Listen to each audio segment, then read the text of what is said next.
Bonjour à tous, c'est avec beaucoup d'enthousiasme que je vous propose cette 78e clé qui s'intitule Matrice, différentes réalités. Alors il s'agit du 11e chapitre, 11e volet. Cela étant, c'est pour ça que j'ai précisé que c'était avec beaucoup d'enthousiasme que je partageais cette vidéo, dans la mesure où aujourd'hui je vais me dévoiler littéralement. Je vais vraiment essayer de mettre quelques facettes en lumière, on va dire, de sortir de l'obscurité et de partager en quelque sorte certaines visions de ma réalité, de la réalité qui fait partie de ma propre complexion, et de tenter de vous amener sur des dimensions assez surprenantes, même je dirais surréalistes, pour savoir est-ce que c'est véritablement réel. Mais en l'occurrence, de voir en quelque sorte que l'on peut avoir un impact sur la réalité, sur sa réalité, et que parfois la fiction dépasse en effet l'entendement, la réalité. Il y a des choses que l'on ne peut pas exister, même si dans un monde matérialiste et cartésien, tout doit se démontrer par A plus B.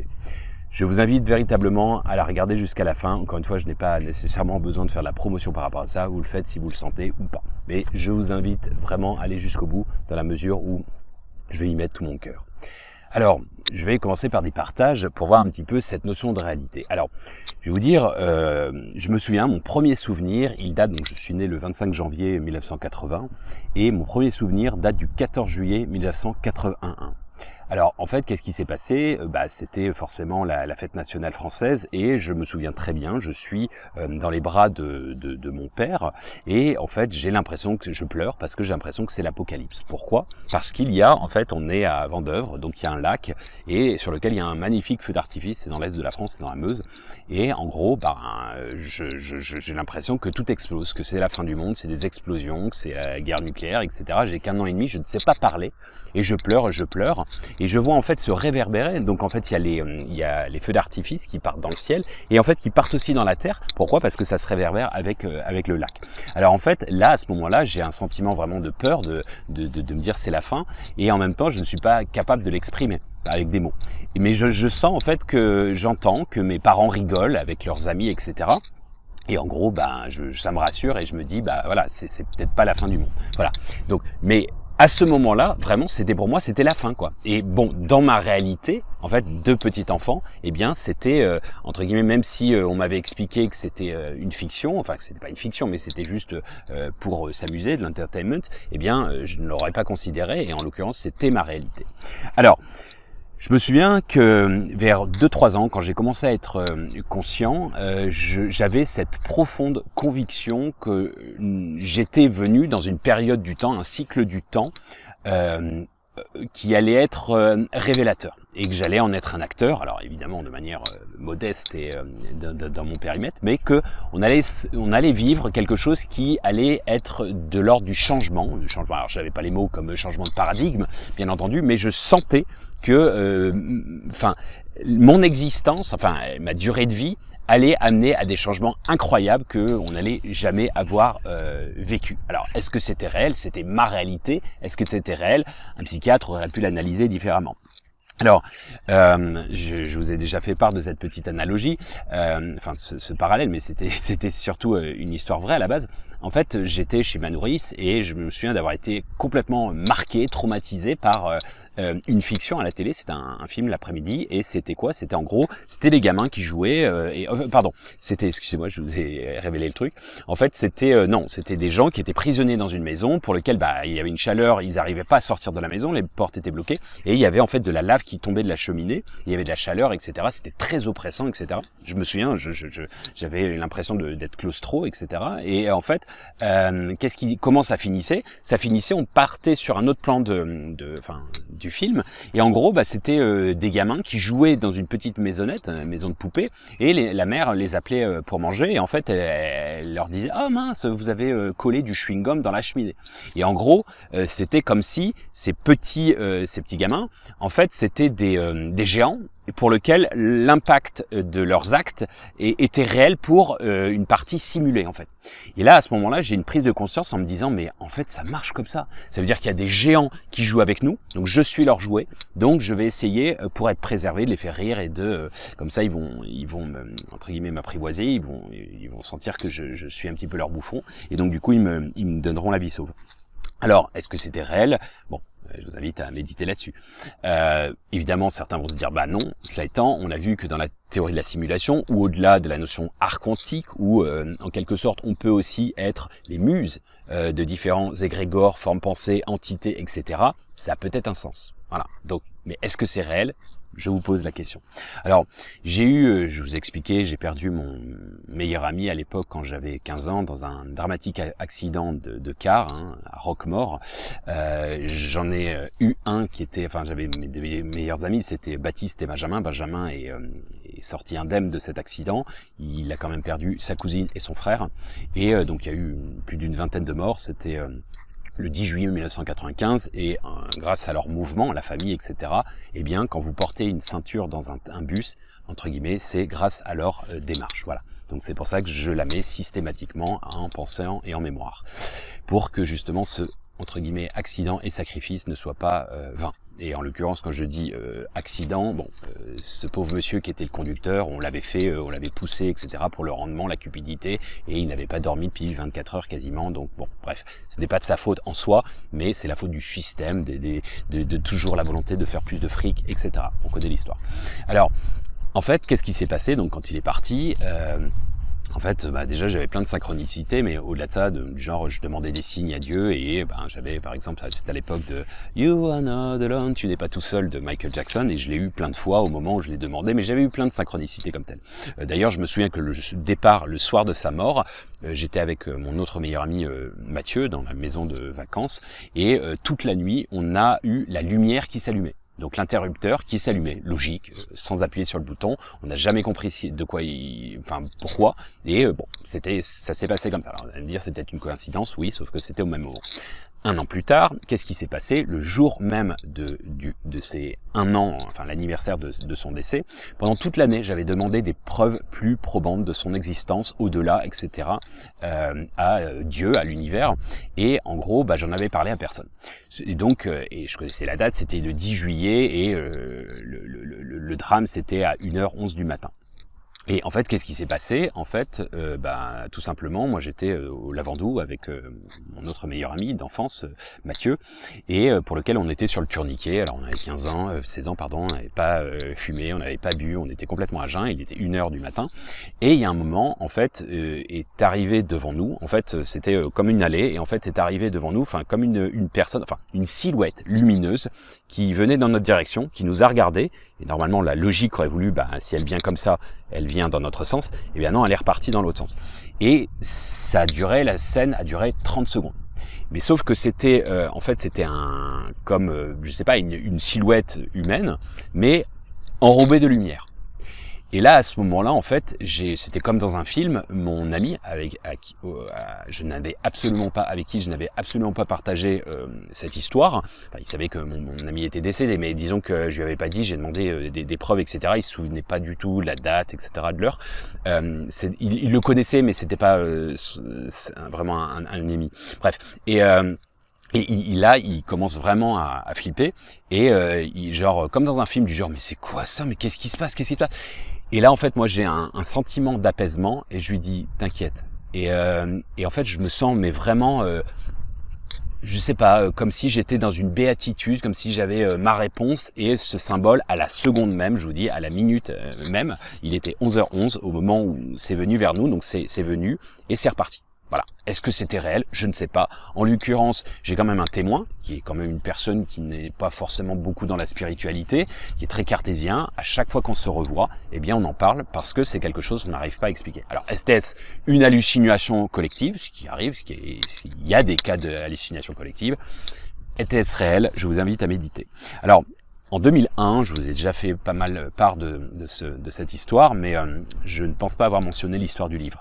Alors en 2001, j'ai une décorporation, c'est le 30 août, je reviens d'Angleterre, je fais le déménagement, il est relativement tard, il est 3h du matin, je suis dans un camion avec mon beau-frère, d'accord, sachant que ma petite amie de l'époque, Sabrina, elle est dans la voiture avec sa mère, etc. Bref, dans les autres voitures. Et à un moment, à 3h du matin, j'ai comme ça une décorporation, je sors de mon corps et je me vois en fait monter dans le ciel, et je vois l'autoroute, je vois le camion, etc. Je monte dans les sphères, dans le cosmos, et là, en fait, je monte de plus en plus vite, et je me dilue, en fait, en quelque sorte, dans une immensité. C'est-à-dire qu'en fait, là, j'ai une vision holographique, enchevêtrée, où en gros c'est comme si j'étais la conscience qui s'expérimente. C'est comme si j'étais dilué, je n'avais plus mon ego d'Aurélien, et en fait tout m'était enseigné. Je recevais comme ça des informations, mais comme des quantums d'informations, et c'était vraiment déroutant, c'était fascinant. C'est aussi, j'étais rempli d'une béatitude, d'un amour, etc. Et j'avais accès un petit peu comme à la bibliothèque universelle, akashique, peu importe, et en gros, en fait, on m'enseignait le nombre d'or, la spirale de Fibonacci, etc. Enfin, tous ces mystères que d'ailleurs je ne connaissais pas forcément. Je connaissais même pas le mot ésotérique à l'époque. J'étais beaucoup dans la spiritualité, dans la religion. J'avais fait ce travail initiatique depuis que j'étais gamin, mais je n'étais pas vraiment dans l'occultisme, la partie ésotérique. Je vous dis, le mot, je ne le connaissais pas. Alors, donc j'avais 21 ans, et là, en fait, donc, l'espace-temps, etc. Je voyais en fait à 360 degrés, et j'avais l'impression en fait d'avoir une vision en fait sur c'était toute l'histoire de l'humanité qui serait expliquée à moi-même en temps accéléré. Alors les tout ce qui était sumer, enfin la Grèce antique, les Sumériens, les Égyptiens, au-delà de l'Atlantide, etc. Je connaissais même pas l'Atlantide pour vous dire, et ainsi de suite. Et en fait, c'était aussi le concept d'espace-temps. Donc, c'est quand je vous fais part, par exemple, de toutes les métaphores du genre comme des écrans dominos, c'est-à-dire que je voyais comme des écrans de chacune des vies et de la vie en général. Et en fait, superposés, c'est-à-dire qu'en fait, je voyais la multidimensionnalité, et je voyais aussi en fait que ça continue à exister. En potentiel, en futur, en passé et en présent en fait, et que tout existait au même moment en fait. Et c'était vraiment, difficile à expliquer avec les mots. C'est pour ça que je n'ai que des métaphores aujourd'hui. Parfois, je suis un peu frustré aussi de ne pas pouvoir partager davantage, mais tout était devenu très très clair, etc. Alors là où ça devient intéressant, c'est que donc 24 heures comme ça, de gros tripes, machin, ok. Bon, après je rentre quand même, je retourne dans mon corps, mais ça me prend 24 heures, mais je suis comme un légume, hein. Je marche, machin, mais comme si j'étais un automate. D'accord? Donc ça, je ne vois même pas en fait ce que je fais. Donc bon, en même temps, je suis allé me mettre au lit. Il était 3 heures du matin. On est arrivé dans la maison de campagne de mon père, et je suis allé me mettre au lit, etc. Je suis réveillé le lendemain matin, mais j'étais toujours dans mon état bizarre, quoi. Enfin, au-delà. Et donc 24 heures pour réincorporer. Et pendant 7 jours, je suis moi-même, mais c'est un peu comme si vous étiez ivre. J'étais un peu ivre, et j'avais l'impression d'être dans une ivresse divine où en fait je recevais des informations tout le temps. Le monde me parlait. J'avais la synchronicité au quotidien, comme si, je sais pas, je comprenais le papillon, peut-être sous effet de psychotrope, je n'ai jamais essayé, mais les témoignages d'Ayahuasca, etc., c'était ça. Je ressentais l'univers vibrer en moi. Et notamment, j'arrivais à lire comme un grand livre, les gens en fait. Je pouvais leur dire tiens, je vois des chiffres, etc. T'es pas dans les mathématiques ou des choses comme ça. Et en fait, ça tombait tout le temps juste. Alors, c'est très rigolo au départ, sauf que c'est très difficile de se concentrer. Je me souviens, je revenais d'Angleterre, je viens de vous le dire. Je fais le test du TOEIC, donc c'est un test d'anglais. Mon niveau était pas trop mauvais. Après 1 an quand même, il était même plutôt bon. Et je me retrouve, il y avait 14 classes. Je me retrouve dans la 14e classe, la dernière. Pourquoi? Parce que j'ai eu 5 sur 200. C'est-à-dire, en gros, j'ai eu 2,5%. C'est-à-dire ultra médiocre. Je crois que j'ai eu la moins bonne note ou l'une des moins bonnes. Tellement, en fait, j'en avais rien à foutre. Je m'en foutais. C'est-à-dire qu'en fait, j'étais tellement déconnecté que j'entendais tellement des voix et des informations que je téléchargeais que même quand il y avait donc il y a une session où vous devez écrire, et aussi des QCM, et puis aussi des trucs à compléter, et également en fait des listening comprehension, c'est de la compréhension orale, donc il faut écouter un texte, etc. Mais je me concentrais pas, j'en avais rien à foutre du texte. C'est-à-dire qu'en fait, ce qu'on me téléchargeait, les informations étaient beaucoup plus importantes que la dimension terre à terre de la pauvre petite vie là, d'école de commerce. Je m'en foutais royalement en fait. C'était beaucoup plus intéressant. Alors évidemment, ça fait que vous êtes complètement déconnecté de la réalité. Donc il y a un moment, c'est marrant, vous lisez dans les gens, etc. Sauf que vous êtes perçu comme le chelou de service. Faut voir la phrase que j'ai mis on avait en fait dans le trombinoscope de l'école votre photo et puis en fait une phrase qui vous caractérise le plus. Alors évidemment tout le monde c'était des délires, et moi c'était une phrase du genre, je ne sais plus, je l'ai retrouvé, je l'ai écrit dans un ouvrage, c'était tout est connecté à tout, tout vibre en interdépendance, etc., etc. Et le truc, mais surperché, comme je mettais, certains devaient se dire, ouh, ça c'est un code, ça doit être un dealer de psychotropes, d'acide ou j'en sais rien, d'hallucinogènes, ça doit être un code. Et en fait, oui, c'était ça. Et j'avais que des conversations comme ça qui étaient bien trop élevées. C'est-à-dire qu'en fait, je sais pas que j'arrivais plus à me redescendre, mais c'était vraiment bassement matérialiste. Même l'école de commerce, j'en avais rien à foutre. Je me disais que le futur, je m'en foutais parce qu'il était déjà là. Enfin, une carrière et tout. Enfin, tout me semblait complètement vain en fait. Donc, et pendant une semaine comme telle, si bien qu'au bout d'une semaine, j'avais peur. Je vous dis franchement, j'avais peur d'être devenu fou et que ça ne s'arrête pas et que je ne redescende pas parce que sinon, j'aurais été complètement décalqué. Et peut-être je me serais retrouvé, j'en sais rien, dans un hôpital psychiatrique où j'aurais été reclus du monde parce que le monde était vain et était juste une matrice d'illusions. Alors, là où ça devient intéressant, c'est que c'était un samedi et je dis, on venait d'arriver à Dijon et je dis, on connaissait pas du tout la ville, on avait fait toute la semaine, on venait d'arriver le week-end et le lendemain on était parti pour premier jour à Genève et puis après toute la semaine, on avait bossé donc on n'avait pas découvert la ville. Et donc je dis, vas-y, on habitait au centre-ville, rue des Gaudrans, je me souviens, et donc c'est pas très loin le centre-ville, on y va à pied, 500 mètres, et je dis, écoute, j'ai besoin de me balader, on va trouver un truc qui va m'aider. Bon, et à un moment, comme ça, je marche, je parle tout le temps. Je sors des théories à ma petite amie de l'époque, Sabrina, qui est devenue ma meilleure amie, et je parle. Bref, et avec des théories, machin, etc. Et heureusement, elle était réceptive. Et à un moment, je lui dis, oh, c'est là, ok, c'est là.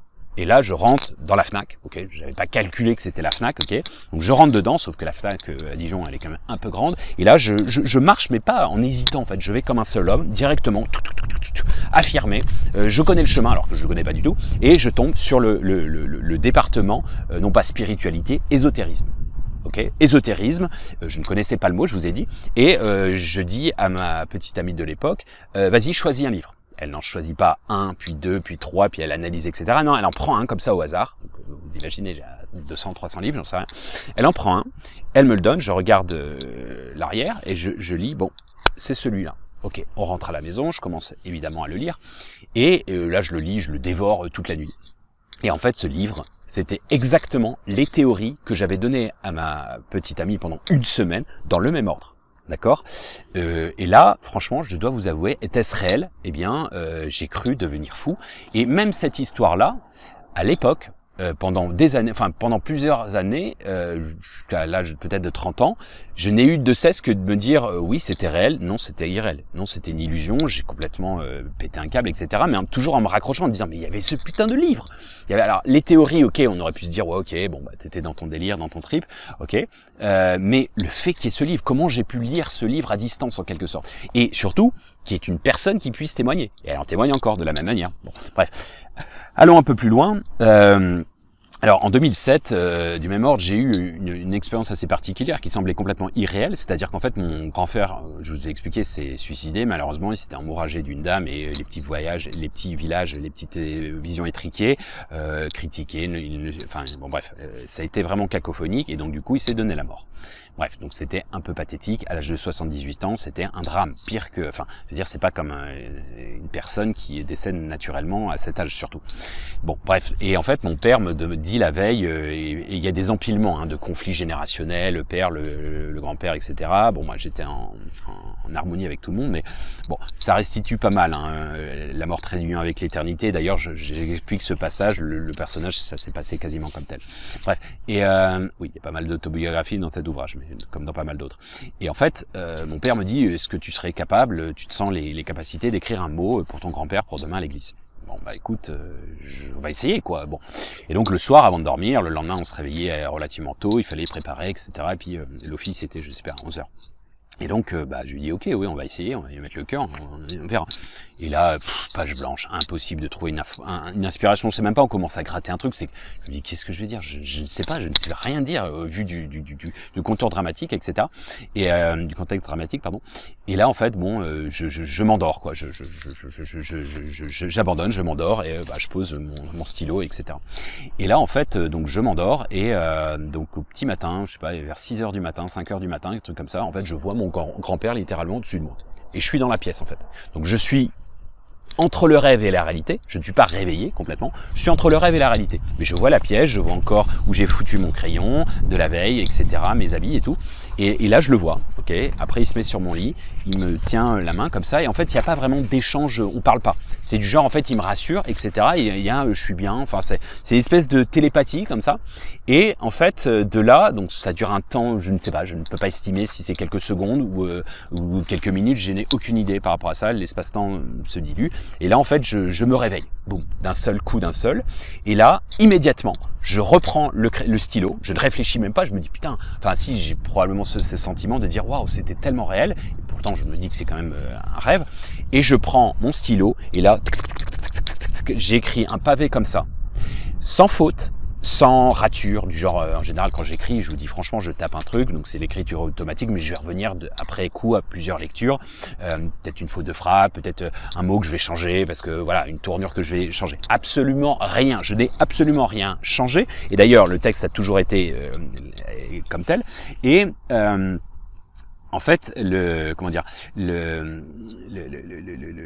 jour où j'ai fait ce discours, en fait, il était absolument parfait, dans le sens où c'est lui qui me l'a dicté, c'est lui qui a écrit à travers moi, j'en suis convaincu.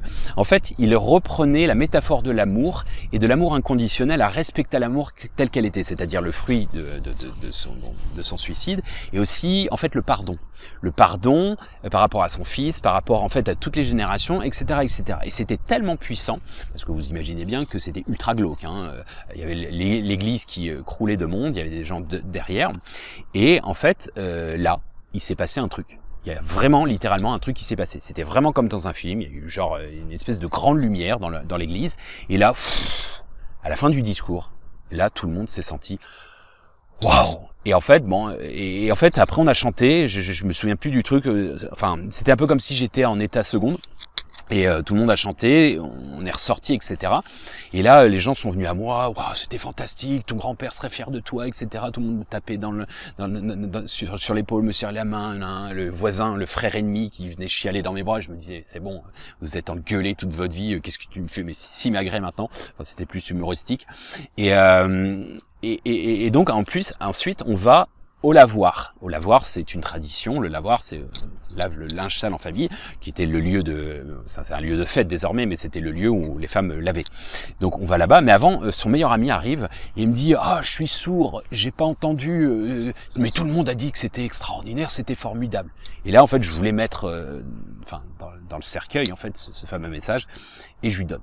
En fait, je lui donne son meilleur ami, Jacques Beck, et en fait, je lui donne le truc et il l'a gardé. Et j'ai essayé, mais je crois 10 fois, j'ai demandé à mon père, redemande-lui, ou fais une photocopie, je veux qu'il garde, mais je ne me souviens plus exactement ce que j'ai dit, etc. Et figurez-vous, quand j'ai écrit L'amour trait d'union avec l'éternité, qui restitue tout ça, etc., donc tout ça s'est remonté à la surface, eh bien, en fait, j'ai voulu, en fait, j'ai commencé à écrire des villages fictifs, etc., et notamment une scène avec lui, notamment son copain quand ils vont au café, et donc je fais des recherches pour me remettre vraiment dans la scène. Je me dis, Brice Chanoine, comment c'est, je tape sur internet, il y a sûrement des images, je me remets un peu dans le contexte, etc. Et là, je me rends compte qu'il était maire de la ville, je ne savais pas du tout. Et en fait, il est mort exactement, la période où j'ai écrit en 2 semaines, en 2 semaines, j'ai écrit l'ouvrage. Et pourtant, il fait quand même 24 heures en audio, hein. Vous imaginez que ils m'ont aidé.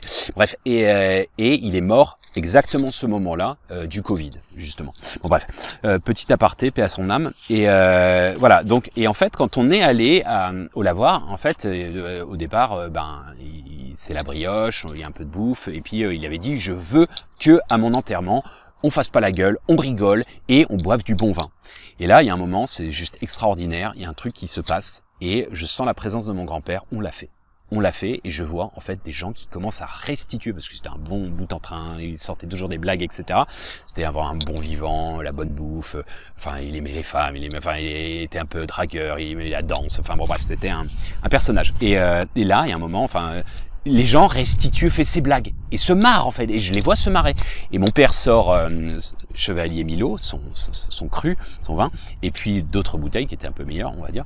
Et là, en fait, je vois les gens et qui s'amusent, et je le sens qui me dit, on y est arrivé. On y est arrivé. Bon, bref, est-ce que c'était réel? Je vous invite à méditer. Alors, on va aller plus loin maintenant, mais beaucoup plus loin encore. Vous savez, il y a un truc qui m'a halluciné, que j'ai reçu par un de mes amis qui travaille notamment pour le gouvernement. Alors peu importe la couleur, hein, que ce soit Sarkozy ou Hollande ou machin, lui il reste en poste, hein, donc il n'est pas forcément en faveur. Bon bref, et c'était en 2019, je me souviens, j'étais en transit, le 15 décembre 2019, je quittais la Chine, je savais pas que je devais y retourner 2 mois plus tard, je savais pas que je n'allais pas pouvoir y retourner pendant 3 ans et demi, mais je partais habiter à Bali, d'accord, et avec ma femme. Et donc, enfin, j'étais tout seul parce qu'il y était déjà. Et donc, il m'envoie ça en disant, regarde, c'est surréaliste. Et en fait, le gouvernement, en fait, il y a toujours l'article qui est disponible. Ça s'appelle, vous pouvez taper sur internet. Ça s'appelle Red Team, l'équipe rouge. En fait, c'est quoi? C'était le gouvernement qui demandait aux auteurs de science-fiction de leur envoyer en fait leurs livres pour que ça les inspire au niveau de la science et au niveau des prouesses, etc. Sur 2030, 2040, 2050 et 2060. Et je me disais, mais c'est surréaliste, quoi. Et évidemment, j'avais envie de leur envoyer, mais bon, je ne l'ai pas fait. Bref, mais voilà. Et là, je me disais, mais c'est complètement fou, c'est surréaliste. Le gouvernement demande qu'on envoie, je sais pas, remettez-vous dans un contact, des livres de science-fiction pour qu'ils s'en inspirent éventuellement pour leur politique ou pour leur projet du futur. Ça semble complètement fou. C'est un petit peu quand vous dites que la plupart des dirigeants ont eu recours à des marabouts, pas qu'en Afrique, hein, le plus important c'était en Éthiopie, mais Mitterrand avait sa voyante, Tessier, c'est d'ailleurs plus que sa voyante, hein.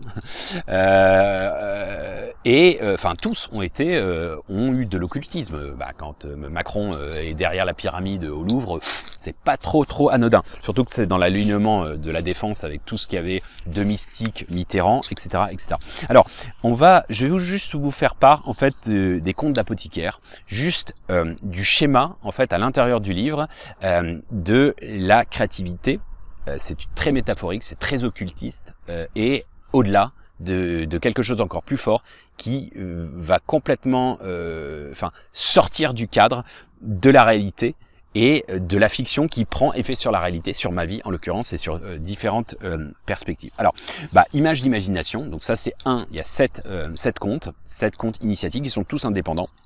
D'accord, et celui-ci s'appelle Image d'imagination. Donc, comme l'imagination, il y a le mot magie et également la nation de l'imagination et la nation de l'image. Alors, en fait, c'est le pitch, c'est quoi? C'est une petite gamine, elle s'appelle Ève. Bon, tous les noms, je mets des messages subliminaux dans tous les ouvrages, d'accord. Donc d'ailleurs, il y a les contes d'apothicaire que vous pouvez télécharger gratuitement, existe aussi en audio, et les contes d'apothicaire rêvent, comme un rêve, ailés, avec des anges, des ailes d'ange, révélés aussi. Et en fait, là, j'explique certains messages subliminaux, d'accord? Et là, on voit quand même que c'est initiatique, d'accord? Donc, alors, celui-ci, en fait, c'est Ève comme Adam et Ève, bien entendu, la première femme archétypale, enfin, bon, bref. Ève, en fait, elle est très fébrile, elle est chez ses grands-parents et en fait, elle a des problèmes à respirer, à marcher, etc. Et un jour, elle s'endort sur un arbre et elle fait une sieste, elle tombe en sieste. Et en fait, là, elle est prise par un serpent dans son rêve et qui fait l'enrouler et faire des stations, en fait, comme de l'arbre de vie, son arbre de vie, à travers différentes fontaines, en fait, des couleurs et ce sont les chakras. Donc, c'est un voyage intérieur initiatique. Et de là, en fait, elle arrive au 7e ciel, à la frontière avec, donc ça, c'est son monde intérieur, c'est entre guillemets son inconscient, elle arrive à la frontière qui est la frontière avec l'au-delà, c'est-à-dire le monde des idées. Donc le monde des idées, c'est, comme il lui explique, quand tu es dans les nuages, eh bien, c'est là que ta conscience se déplace. Ta conscience n'est pas figée dans ton corps. En gros, il y a énormément d'eau dans ton corps. Donc le nuage, en fait, tu accèdes en fait à cette subtilité. Il y a un pont en fait en arc-en-ciel sur le portail et en fait avant on était dans ton monde, en fait dans ton monde des rêves Ève et sur ton arbre de vie, donc ton inconscient. Et ensuite au-delà, les branches elles sont sans fin et c'est le monde le monde des idées. Alors c'est ici qu'on vient puiser, en fait, notre conscience vient puiser, en fait, des informations, on vient se reposer, ou bien on vient chercher des choses, l'inspiration, etc. Et inventer signifie trouver ou cueillir. Alors, l'esprit se déplace là, et là, elle y rencontre une petite copine qui s'appelle Esther. Alors, Esther, éther, bien entendu, l'éther, le 5e élément. Alors, elle lui explique, en fait, là, c'est pour les grands rêveurs, c'est là où, en gros, on parle pas avec les mots, on parle avec, entre guillemets, la télépathie, et en fait c'est d'où ce nom, l'image d'imagination. C'est la nation de la magie, la nation de l'image, et aussi l'imagination. C'est la seule nation pour nous, enfin le lieu qui est vivable et respirable, elle est créée à notre image en termes de co-création tel que nous l'avions pensé et rêvé. Et en fait, elle explique que dans le monde des idées, toutes les plus grandes fantaisies, etc. sont prêtes à être cueillies, et que tout existe déjà quelque part. Okay.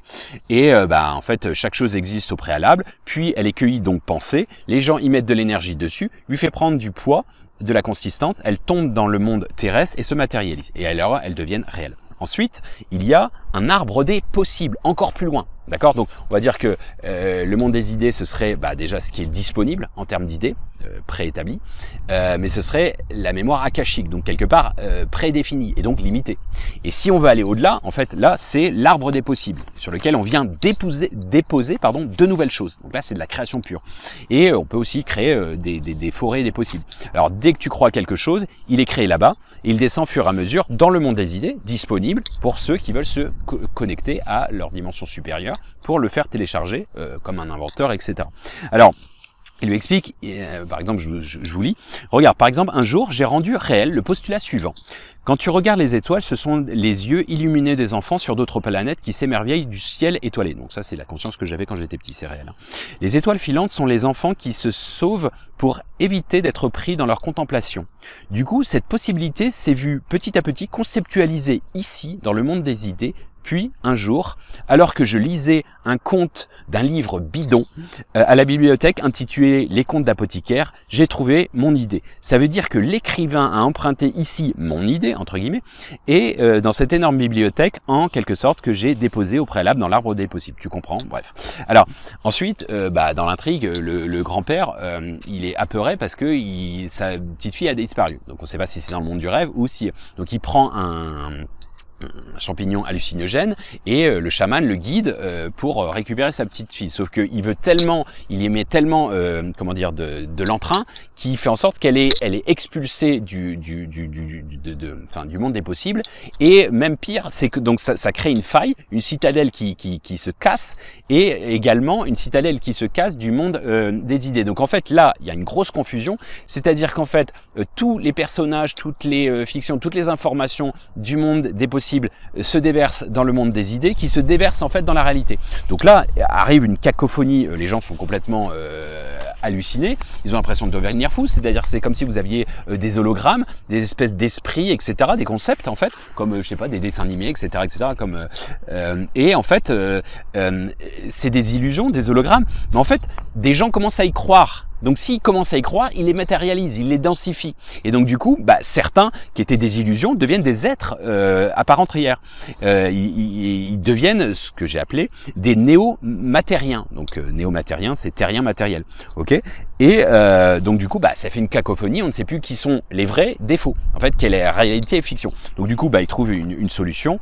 En fait, les vrais humains décident, en fait, par le biais du monde des possibles, d'aller se nicher, parce qu'il n'y a plus personne dans le monde des idées, d'aller trouver refuge et d'aller se réfugier là-bas. Ils leur laissent la terre et ils vont dans le monde des idées. Et donc, c'est là que conclut, entre guillemets, le serpent. À partir de maintenant, c'est à vous de choisir votre propre réalité ainsi que celle que vous décrivez comme telle. Est-ce que le monde des idées va devenir la nouvelle réalité et que la nouvelle réalité physique va devenir, entre guillemets, l'illusion?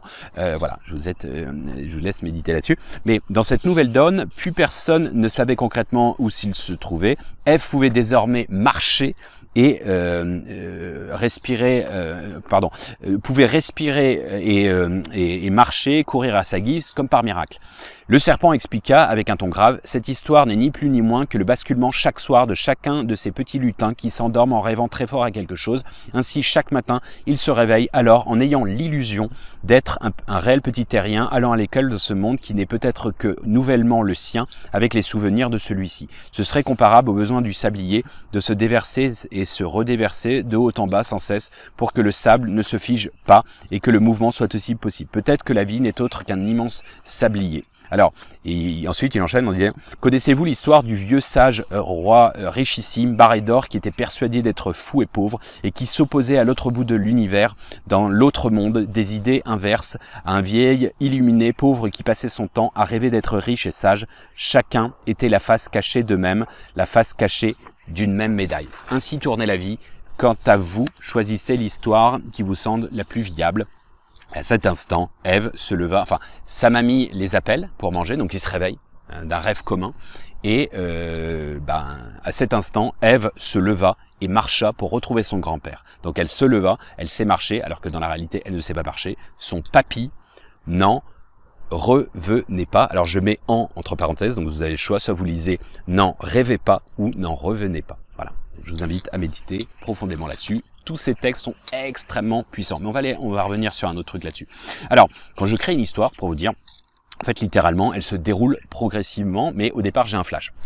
J'ai un gros flash avec le sujet central, le pitch, d'accord. Ensuite, il y a quelques annexes que je télécharge, et ensuite, les personnages, se dévoilent au fur et à mesure. Mais ils se présentent, c'est-à-dire qu'il y a une carte d'identité, une personnalité, un caractère, un passé, un physique, une complexion, des états d'âme, des traumas, etc. En gros, ils prennent vie. D'accord. Et puis ensuite, il y a des interactions qui commencent à s'opérer entre eux, entre les personnages. Et en gros, l'histoire s'écrit progressivement, mais elle s'écrit du genre on m'écrit, hein, je suis écrit. Et en fait, de temps en temps, je me dis ouais, c'est quoi la suite, quoi. Vas-y, balance le truc, quoi. Vous suivez une série et en gros, vous avez envie de vous dire c'est quoi le truc, quoi. Et en fait, ça fait vraiment comme une simulation. Et j'ai l'impression d'être à ce moment-là une simulation. Mais en fait, c'est là où la fiction dépasse la réalité. Quand je fais les audios, par exemple, je donne deux exemples comme ça, quand Nathalie décrit sa bien-aimée Marilyn qui est morte, elle est morte en Afghanistan dans une mission humanitaire, eh bien, quand je dis ça, on sent qu'elle a la voix chevrotante, limite pleurante. Eh bien, je ne connais pas cette personne, elle n'existe pas. Mais en gros, eh bien, à ce moment-là, j'ai ces sensations, je la vis, elle vit à travers moi, je ne sais pas, et du même ordre quand Adam, dans La mort trait d'union avec l'éternité, il y a un moment il va à un voyage en chamanique en Mongolie, ensuite il part 9 mois en Inde, donc il arrive tout de suite à Bénarès et il tombe, il voit la pauvreté et un peu comme Siddhartha et il pleure toutes les larmes de son corps. Bon, c'est ce qui s'est passé en 2005, c'est réel, quand j'étais la première fois en Inde. Bref, il pleure, il demande à Dieu, etc. Et là, il y a une personne qui vient l'aider. Mais en fait, quand je pleure, par exemple dans l'audio, eh bien, je pleure toutes les larmes de mon corps. Alors on pourrait dire oui, mais tu te rappelles ce souvenir-là. Mais oui, alors je l'ai contextualisé parce que ça s'est pas passé exactement comme ça.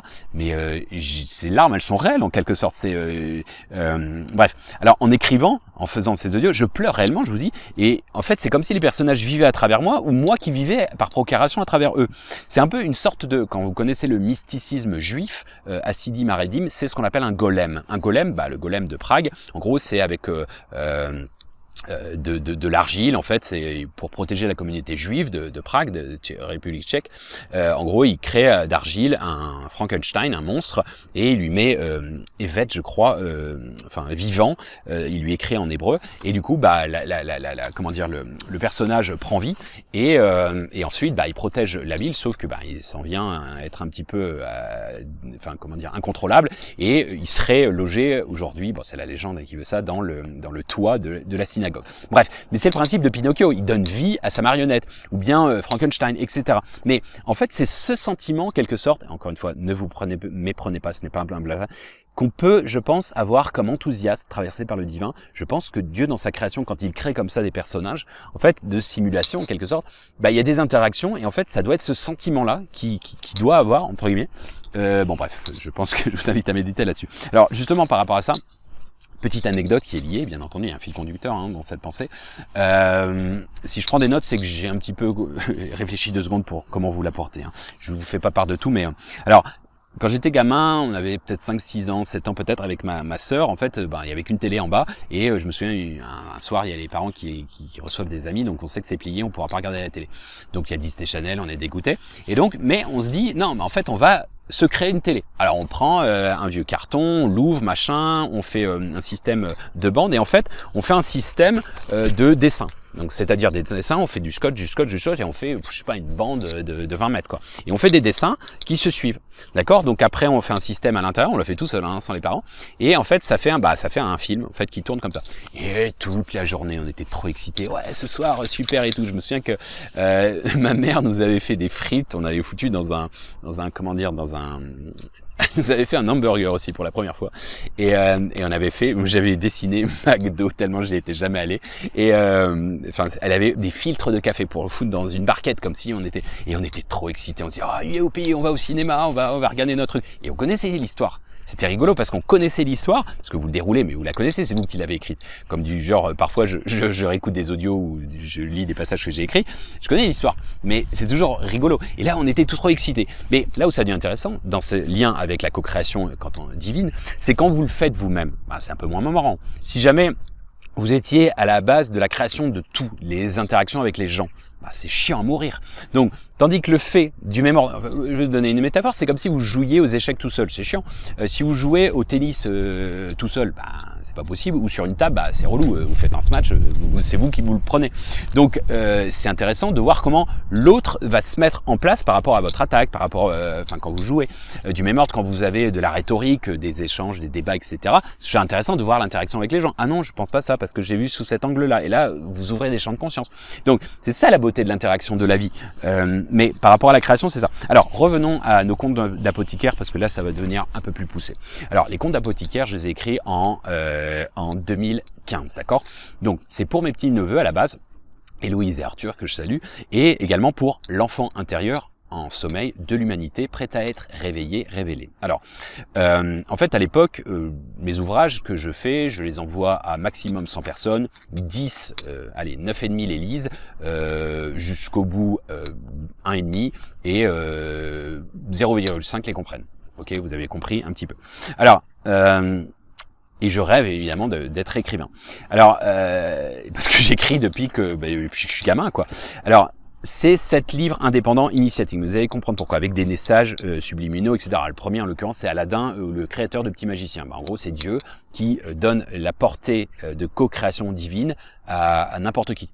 D'accord, je vous dis, c'est les niveaux de lecture, c'est un peu comme Le Petit Prince, où vous le voyez au premier degré, ensuite, soit vous le voyez comme un adulte, soit comme un occultiste, etc., etc.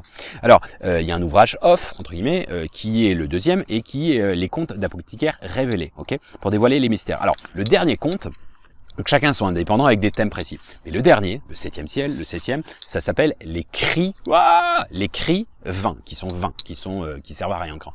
Ok, donc l'écrivain est aussi des cris qui sont vains, pour lesquels il n'est pas écouté. Alors, c'est quoi? C'est le pitch, c'est un personnage qui s'appelle Doré, et non, rien à voir avec Julien Doré, un écrivain raté qui est en perte d'inspiration et incompris.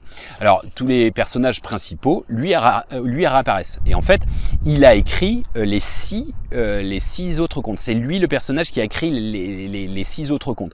Et tous ces personnages lui apparaissent comme à la fin d'un défilé un petit peu. Donc dans son esprit, il a l'impression d'être fou, mais il les voit apparaître comme ça en hologramme.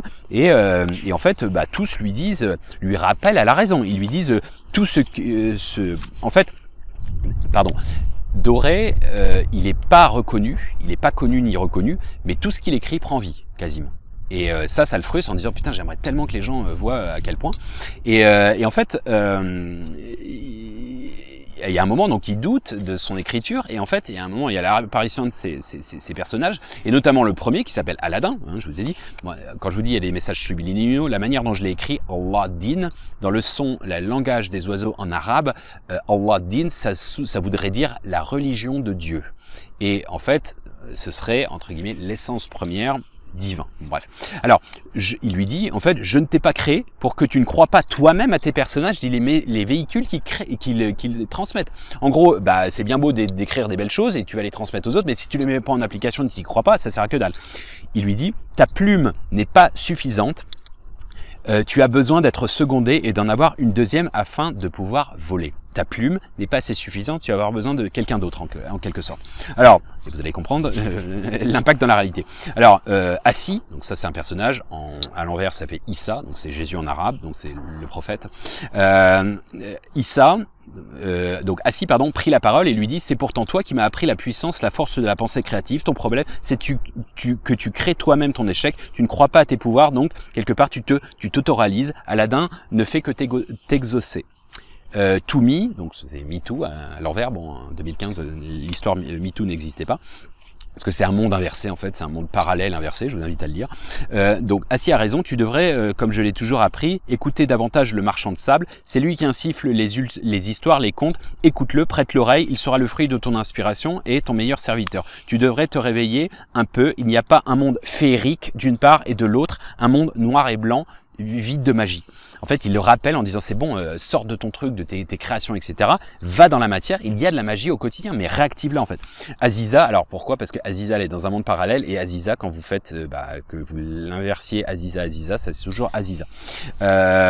Aziza surenchérie, tout à fait, comme tu me l'as révélé par le biais d'Oliver, la vie est chargée de symboles partout et partout. Il faut voir au-delà de la partie visible de chaque chose et chaque être, à commencer par toi-même, le symbolisme que tu écris, le rêve que tu donnes aux gens, pourquoi ne le mets-tu pas en pratique? C'est nous qui devons te réapprendre à rêver, toi qui es notre propre créateur. Est-ce que notre plus grand symbole que tu dois toi-même décrypter? Au-delà, souviens-toi de la notion de dualité yin-yang, dans le supramonde, dans un univers parallèle, tu es déjà un célèbre écrivain, reconnu, adulé. Cesse de te morfondre, tes cris sont vains, ils ne résonnent que dans ta tête. Si personne te lit, pourquoi il les entendrait? Médecin, soigne-toi toi-même, comme tu me l'avais déjà expliqué. Alors, Aurélien, Ortélien, or comme de l'or, et lien, c'est un des personnages. Aziza a raison, cela résonne en toi, sans raisonner, il te faut cueillir la vie. La vie est simple dans sa complexité, tu es ton propre tortionnaire. Si ça te peine, explique-le sincèrement et posément à tes amis, à ta famille, tu auras sûrement des retours constructifs, etc., etc. Alors Eve poursuit, le monde de la création existe quelque part, peu importe si les choses sont vraies, ce qui compte c'est que tu y crois, alors elles le sont pour toi. Imagine donc que tu es un grand écrivain, sois-en convaincu, alors tu le seras. Parce qu'à la limite, que les gens vous lisent ou pas, vous écrivez, vous êtes écrivain, vous êtes chanteur dans votre douche, vous êtes chanteur et basta. Alors ensuite, Petit Tout lui dit, Petit Tout c'est le fils de Grand Tout et le fils de Dieu en gros, et il surenchérit, alors choisis de regarder et de te projeter dans le monde que tu souhaites. En effet, la vie est intimement interconnectée à tout niveau, nous contenons le monde, tout existe à chaque instant, à nous de choisir. Bon, ça j'ai écrit il y a 8 ans, hein, vous imaginez que c'est toujours la même philosophie que ce que je vous trame à travers les différentes clés. Puis Grand Tout conclut en reprenant cette phrase qu'il adorait tant, fais de ta vie un rêve et de ce rêve ta réalité, comme disait le grand Petit Prince. Alors, en gros, pour preuve que la frontière entre le rêve et la réalité existe, est-ce que tu te souviens d'Eric? Ah bon, Eric il sait plus en fait. Tu sais, un petit indice, dans le monde des rêves, on fait des rencontres féeriques. Féerique, mais toi tu n'as pas fait Eric. Tu sais, l'avorton, le personnage que tu es resté à l'état fœtal sur ton bureau, avec un unique futur, une plage blanche. Tu sais, ce fameux livre inachevé intitulé Futur antérieur. C'est un livre que j'ai écrit et que j'ai laissé comme ça en page blanche, et c'est vrai. Tu t'en souviens plus? Le synopsis était un personnage dans la vie, écrivain, pour lequel tout ce qu'il écrivait prenait vie.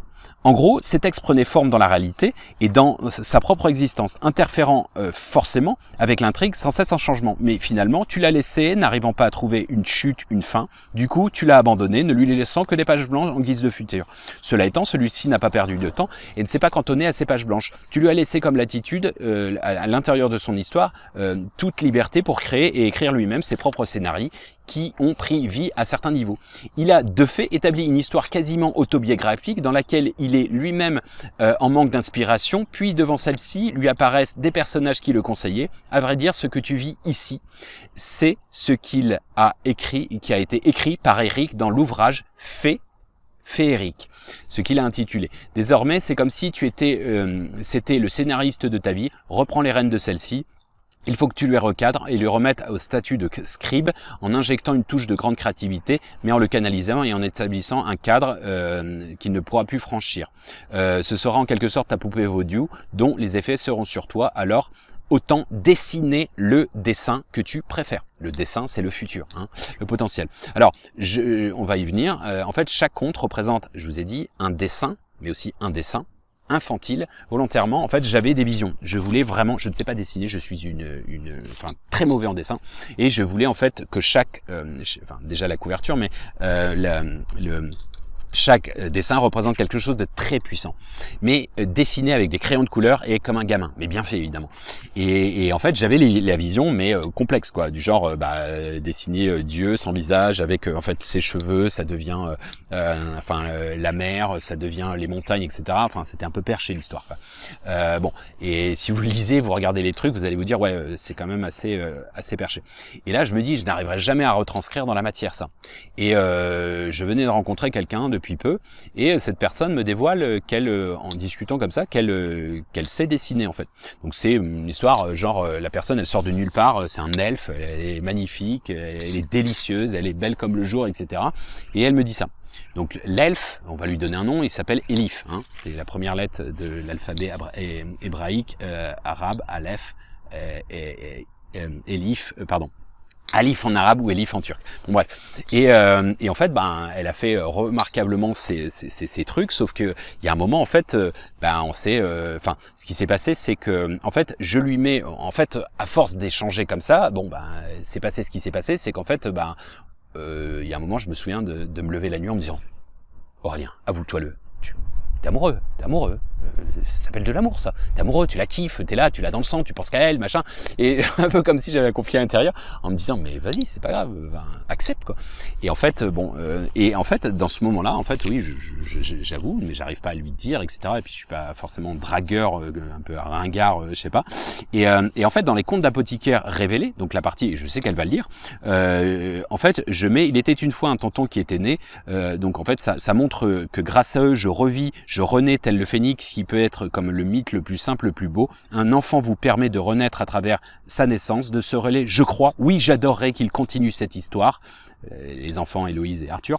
Il y a aussi un ultime message subliminal, se référant à la notion d'enfanter, clin d'œil au dessin, les dessins qu'elle a illustrés, du dessin. Mais ça, c'est une autre histoire, notre histoire, j'espère, mon amour. Et donc ça, c'est une déclaration que je lui fais. Je sais pas si elle le comprendra, mais en même temps, je lui mets comme ça, je le pose, et je me dis, bah tant pis, si on se prend un gros vent et qu'il y a une grosse mécompréhension, bah tant pis, je m'en fous. Et j'ai jamais fait ça, jamais. Et 9 mois plus tard, on a couché de notre couple, et ce petit elfe, Elif, quelques années plus tard, devenait ma femme. Alors là où ça devient encore plus rigolo, en fait, donc je mets à suivre les enfants perdus, signifie qu'il n'y a jamais de fin au grand livre de la vie qui risque de raconter, conter et d'initier bien d'autres très jolis contes pour ceux qui croient encore aux belles histoires à suivre. Donc ça, c'est tous ceux qui liront. Et c'est une invitation à la magie qui agit, entre guillemets, pour tous les enfants intérieurs qui sommeillent et qui n'aspirent qu'à être réveillés, révélés. Alors, jusque-là, en fait, ce qui est très rigolo, c'est que bon, ok, ça fait sa vie. Sauf que, en fait, je sais pas, 5 ans plus tard, un jour, je me réveille et je me dis, putain, mais pourquoi je l'ai jamais fait en audio pourtant en plus il est assez, je crois qu'il fait 3 heures, un truc comme ça, il est pas très long. Je dis tiens, c'était le 19 novembre 2020 et je me dis tiens, 5 ans plus tard, je vais le faire en audio. OK, je l'enregistre, machin, je le mets en ligne et puis bam, je me casse 3 jours en retraite tout seul. Je pars au milieu de Bali juste pour faire de la marche méditative, pas parler, pas manger, dans un endroit sans confort, sans technologie, etc. Oui, la spiritualité, c'est aussi de la pratique. Bon bref, ma femme me connaît, elle sait que je fais des choses comme ça. Donc je l'avais prévenu avant, hein. Et mais je poste mon truc comme ça, je me barre, je rentre 3 jours plus tard et ma femme me dit j'ai une très bonne nouvelle à t'annoncer, je suis enceinte. Bon, alors voilà, je suis enceinte et de là en fait j'ai écrit justement papa pourquoi pas. à mon petit bonhomme Atlas, et notamment une chanson que vous pouvez retrouver sur Atlas, mon petit prince, ça s'appelle, avec des phrases aussi très poussées. Je remercie encore Benoît, mon ami, d'avoir fait la musique, et en fait l'écriture a été très vite. J'ai eu 20 minutes pour l'écrire, le texte, vous allez voir, il est puissant. En revanche, pour la chanter, pour l'interpréter et tout, on a mis 1 mois et demi, on a galéré comme je sais pas quoi. Bon bref, ça s'appelle Papa pourquoi pas. Donc je l'ai publié le jour de sa naissance, le 1er août 2021. Jusque là, il n'y a rien d'extraordinaire, parce que sauf qu'en fait ça faisait déjà 3-4 ans que je l'avais en concept, hein. J'avais dans la tête en me disant, si un jour j'ai un enfant, je lui offrirai ça, et ce serait des questions innocentes. Je vous référerai ensuite le type de questions, mais ah oui, je vous montre ça, pardon. Donc ça, c'est la première de couverture de les contes d'apothicaire. Et en fait, ce qui est très rigolo, donc ça c'est ma tête en tant qu'adulte. Bon, vous le verrez si vous le téléchargez de mon site. Alors, on va le voir à la lumière peut-être. Et ça c'est petit moi avec ma tête d'adulte. Sauf qu'en fait, il y a quelques semaines, je prends mon gamin comme ça. C'est la première fois que je le prends comme ça, puis je le fais tourner comme ça. Et ma femme me dit, waouh, c'est la photo, c'est l'image en fait. C'est comme si on avait recréé la photo. Bon bref. Alors, Papa pourquoi pas, je vous dis en fait, j'en parle notamment si vous voulez regarder Immédiat en septembre 2018, je le dis sur un plateau, mais je l'ai dit plusieurs fois. En fait, c'est juste des questions existentielles d'un gamin innocente, papa pourquoi le ciel bleu, etc. Bon bref, et en fait, j'essaie d'y répondre en une petite phrase humoristique, et ensuite en 100 mots, d'accord? Vous pouvez compter, il y a 100 questions, et chaque réponse c'est 100 mots. Il n'y a pas 99 mots, 98, 101, 102, c'est 100 mots, ok? Avec mots, bien entendu, mais 100 mots le nom. Alors, et je sors toujours cette question en disant, bah oui, par exemple, papa, pourquoi il y a des sans-papiers? Et donc, la blague, c'est à la base, c'est parce qu'ils n'ont pas de papier toilette, et puis après, j'explique de manière posée, du genre, tu sais, c'est aux gens qui sont pas reconnus, etc. Voilà, et je conclus en disant, garde cela précieusement dans ton cœur, on aurait pu en être si on n'était pas né au bon endroit, entre guillemets bon endroit. Sauf que, vous connaissez peut-être ma situation, Atlas est né en Turquie, et nous avons, pendant 1 an, on n'a pas eu de papier, pendant plus d'1 an, on n'a pas eu de papier, il n'existait pas aux yeux de la loi. Après 2 ans, il est toujours pas français, et on vient d'apprendre il y a peu de temps qu'on va devoir relancer un procès en France, et il aura 1 an encore. Donc peut-être qu'il sera français, alors que je suis français, ma femme est française, au bout de 3 ans, très logique, mais ce truc, il n'a pas d'identité pendant plus d'1 an, eh bien, c'est comme si le fait d'avoir sorti, parce que c'est pas comme si je donnais des exemples du ciel bleu, machin, je sortais uniquement toujours cet exemple aux gens, en disant, voilà, c'est comme l'histoire des pourquoi les sans-papiers, etc., etc. Je vous invite à méditer là ça. Alors, est-ce réel ou pas? Oui, en l'occurrence, cette situation avec le fait que je vous ai dit l'année dernière, en fait, je me suis vu interdit quand je suis revenu en Turquie. J'étais parti en voyage d'affaires pour 2 semaines en France.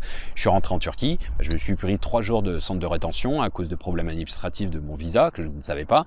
Ils m'ont foutu dans un endroit maltraité, humilié, insulté, etc. Total, 72 heures dans un endroit dégueulasse. On était 4, il y avait 2 canapés, bref, vous imaginez, sympa l'histoire. Et puis après j'ai été viré comme un malpropre, on m'a mis dans un charter 3 jours plus tard, on m'a renvoyé en France. Je me souviens, j'avais honte, heureusement qu'on avait un masque à l'époque. Les flics qui m'escortent, qui viennent me chercher, j'ai l'impression que j'étais un terroriste, quoi, ou bref. Donc vous savez, vous avez expérimenté ma vie de réfugié, donc vous connaissez, vous savez ce que c'est. Et 4 mois, j'ai été interdit de voir mon fils parce que lui, il pouvait pas sortir de Turquie, et ma femme non plus, du coup. Ma femme, si, théoriquement, mais elle n'avait pas laissé le bébé, elle le nourrissait encore. D'accord, donc bref, donc ça, violence, quoi. Je suis en face d'un Frankenstein, d'un système qui me fait peur depuis tellement d'années. Et là, en fait, j'accouche, je commence à écrire justement, c'est un projet que j'avais depuis des années, La dictature du bien. Et je l'écris en prison, en centre de rétention. Puis quand je suis en France, etc. Et je suis en colère, j'ai la nuit noire de l'âme, c'est le début de la guerre en Ukraine, je vomis l'humanité, j'en peux plus, je suis dégoûté, je me dis bref. Et en fait, je mets plus en application ma théorie en fait. C'est-à-dire que vous voyez les vidéos, alors je vous donne une face, mais en gros, de temps en temps, je me dis mais c'est de la merde, tout ça, pourquoi je fais ça? Puis j'ai une voix qui me pousse, tout ça, etc. Bon bref. Et en fait, là où c'est rigolo, parce que c'est la dictature nature du bien, donc c'est une dystopie ou pas. C'est-à-dire que soit vous voyez que c'est une projection du futur, et il y a aussi une partie très lumineuse, voilà, mais c'est à vous de, entre guillemets, de choisir.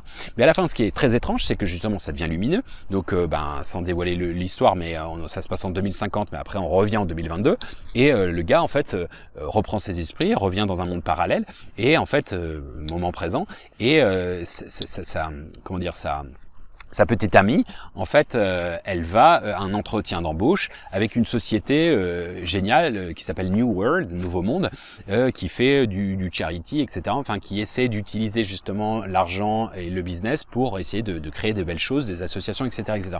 Et en fait, le personnage, à la fin, on se rend compte que c'est un monde parallèle où c'était le diable dans un autre monde parallèle. Donc, c'est parce qu'il a réussi à l'aider à s'en sortir que, voilà, bon, vous pouvez le lire, je vous jure qu'il y a beaucoup plus là-dessus.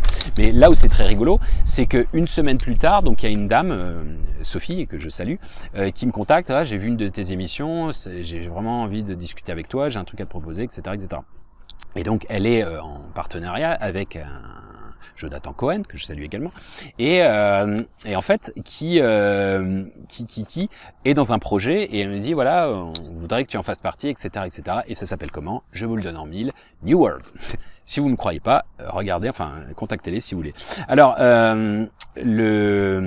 au-delà, il y a d'autres choses, c'est-à-dire qu'en fait il y a des choses positives et négatives dans tout ça. C'est-à-dire qu'en fait, quand on a eu une fausse couche avant Atlas, c'était Assia, d'accord? Assia, on lui avait donné un nom, etc. Et je me souviens, la première fois, donc je vois les battements de cœur du petit être, etc. Donc il y a plusieurs mois, 3-4 mois, et donc en fait, bon, forcément, ça touche, c'est quelque chose on s'est préparé. Et en fait, le soir, ma femme a des douleurs, j'ai cru qu'on allait la perdre, j'ai eu tellement eu peur.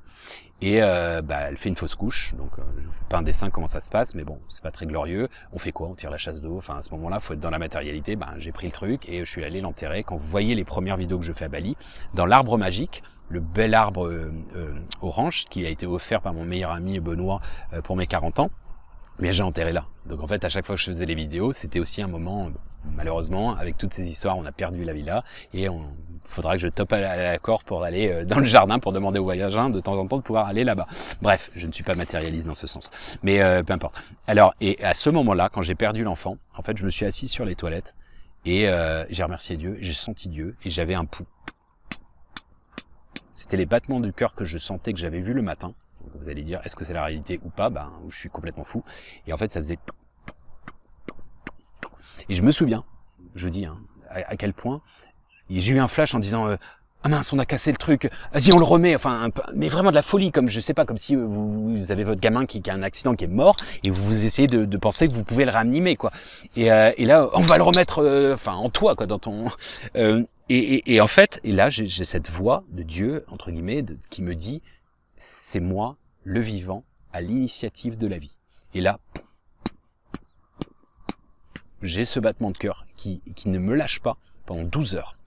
Et en fait, ça faisait 15 ans que j'écrivais, le pitch de Sage Passage, mais je ne savais pas comment le dérouler. Et là, en fait, c'est une vision. C'est des visions. En fait, c'est un point, une sphère, une autre sphère. Et c'est la fleur de vie qui commence à se dessiner. Mais je connaissais la fleur de vie depuis 2001.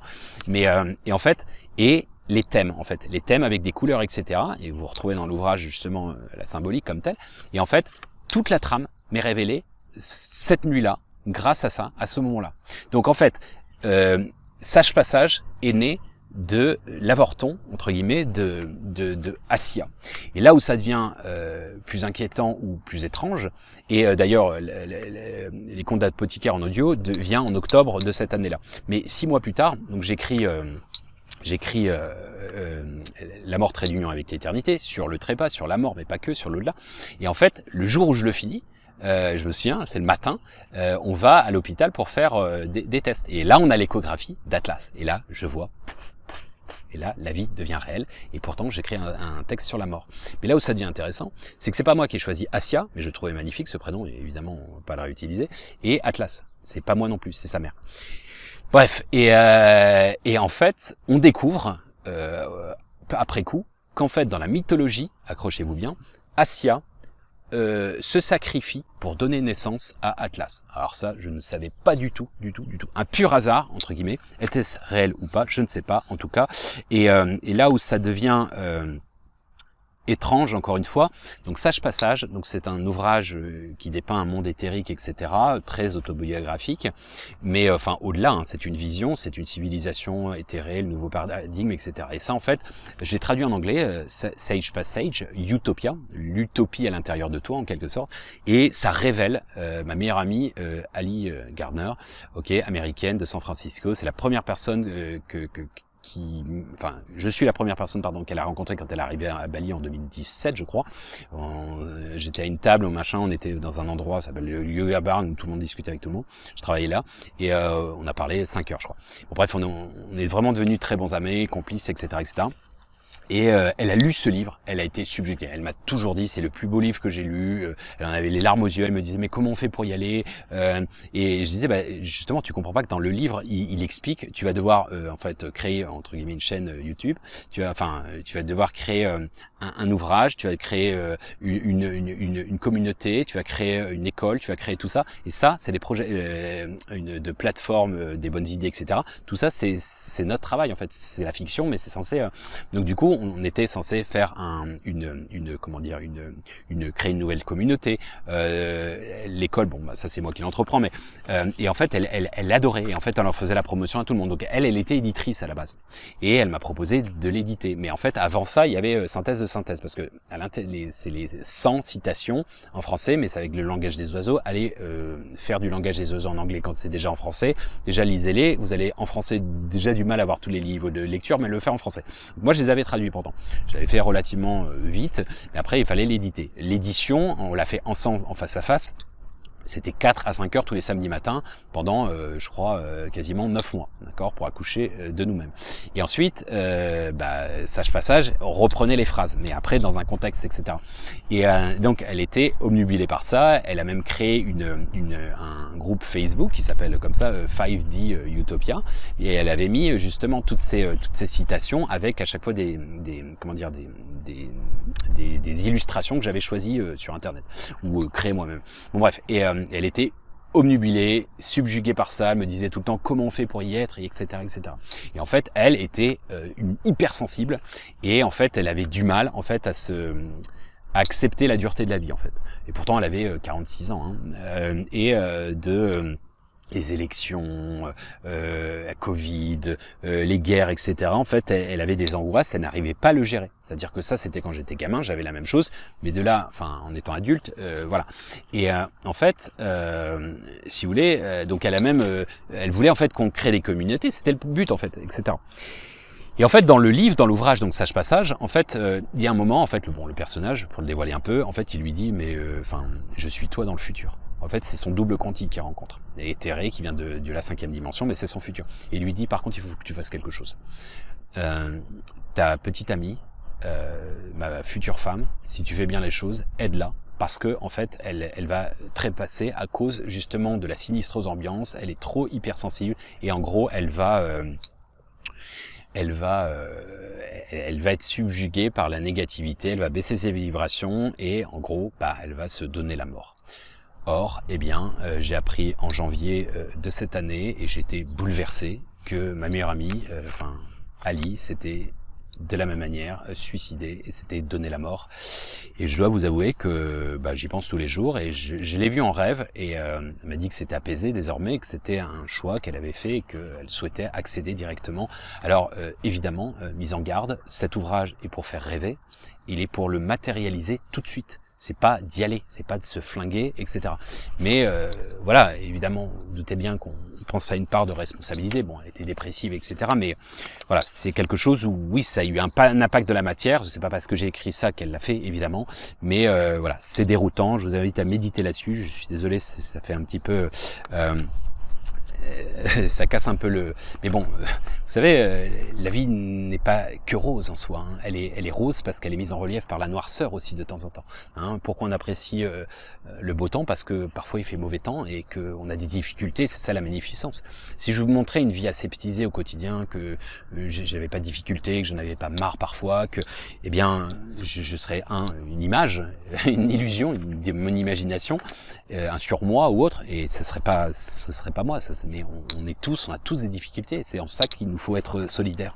Alors, je fais beaucoup part, en fait, si vous voulez, de destins croisés en fait dans mes ouvrages. Je vous dis, il y a une codification énorme, il y a plein de messages subliminaux. Je m'amuse, hein, je le fais, mais même dans mon travail, vous savez, dans la création, je m'amuse comme tel. Symboles des logos, etc. Les noms que je donne aux produits. Mon pote le sait, hein, il est pas du tout croyant, mais à chaque fois il se marre. Il se dit voilà, t'as trouvé quoi là, c'est quoi ton délire, etc.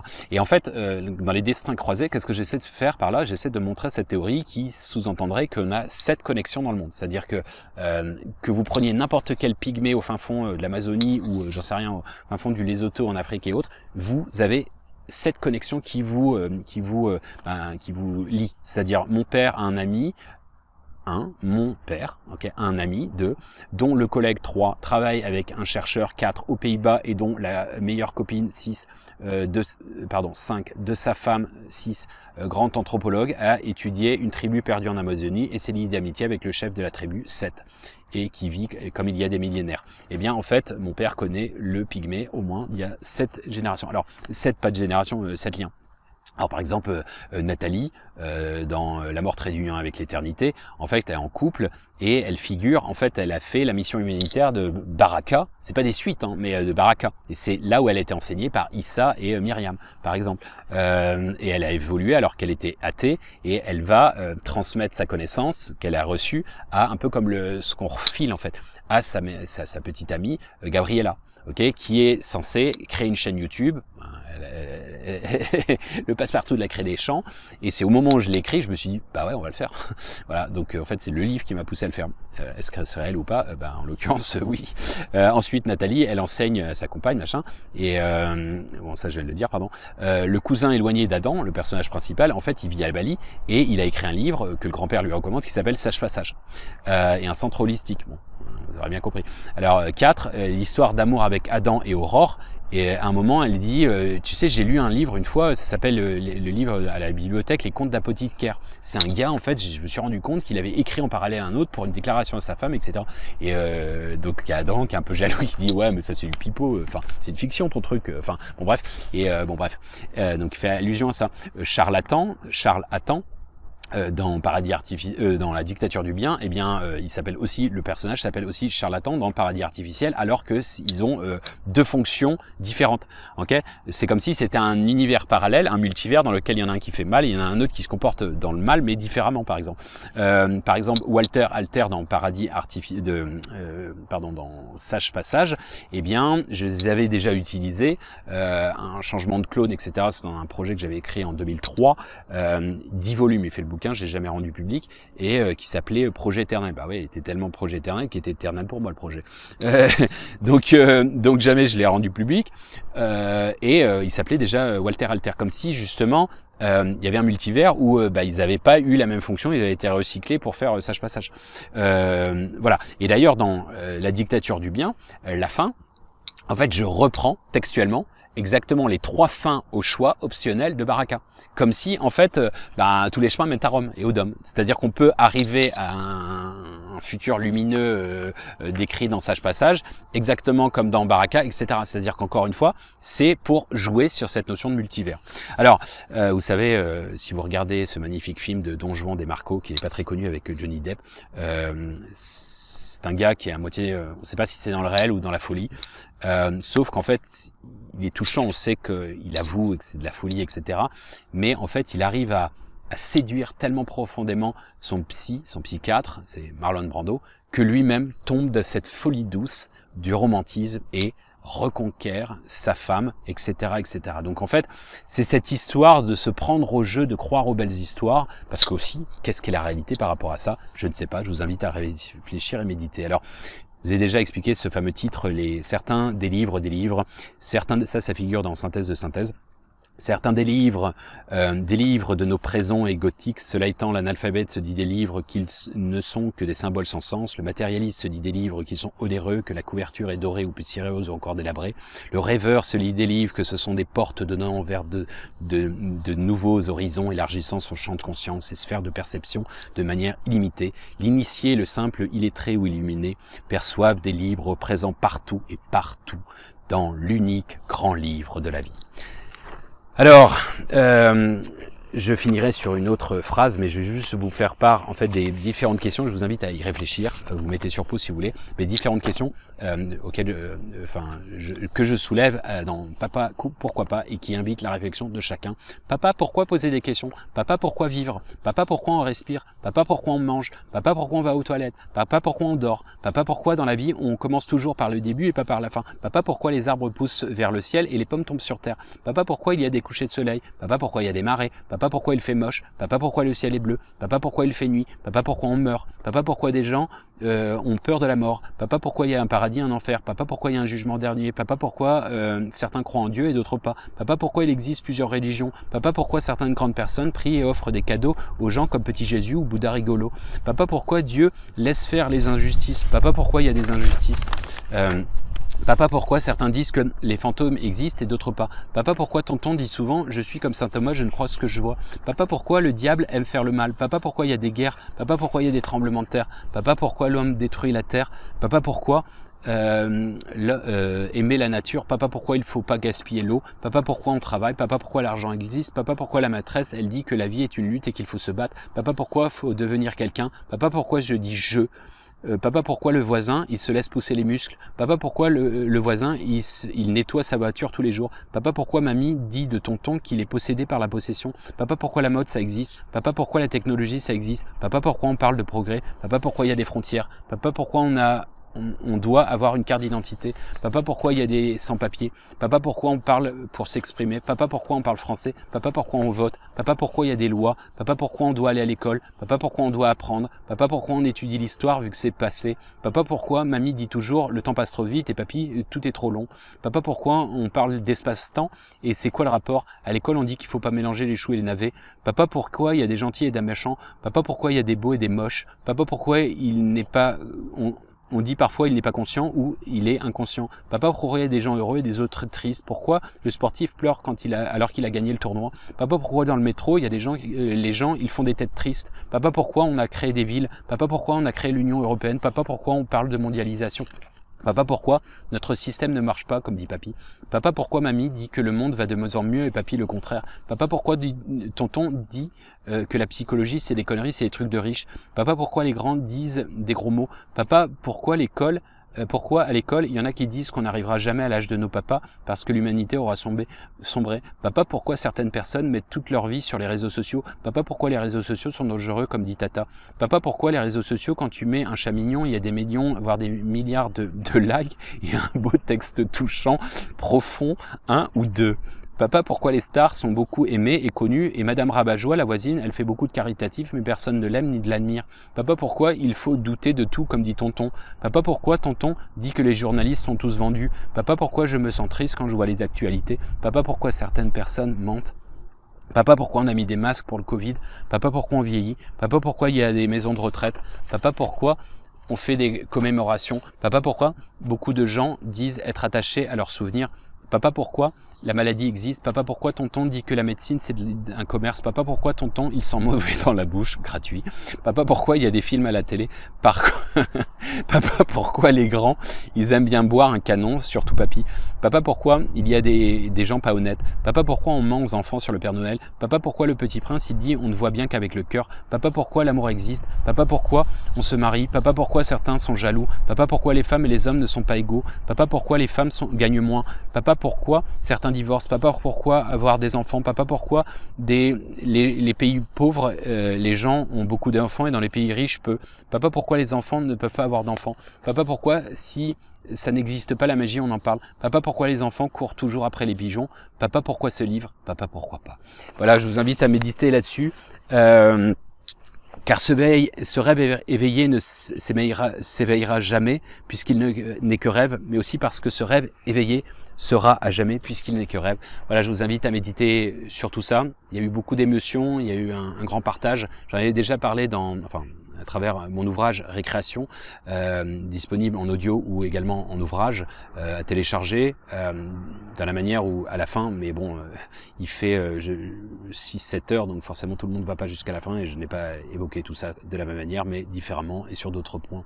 Voilà, j'espère que ça vous aidera, entre guillemets, à façonner Passepartout de la clé des champs, champ de conscience, champ du cœur, dans la mesure où c'est plutôt un partage aussi pour tenter en fait d'inviter les gens à recroire aux belles histoires, à mettre de la couleur dans votre vie qui n'est pas noir et blanc, qui est remplie de couleurs, et même si de temps en temps c'est gris, le ciel est gris, eh bien au-delà des nuages, il y a toujours un ciel bleu. Comme vous le savez, tous les chemins mènent à Rome et aux Dômes, à bon entendeur. Salut.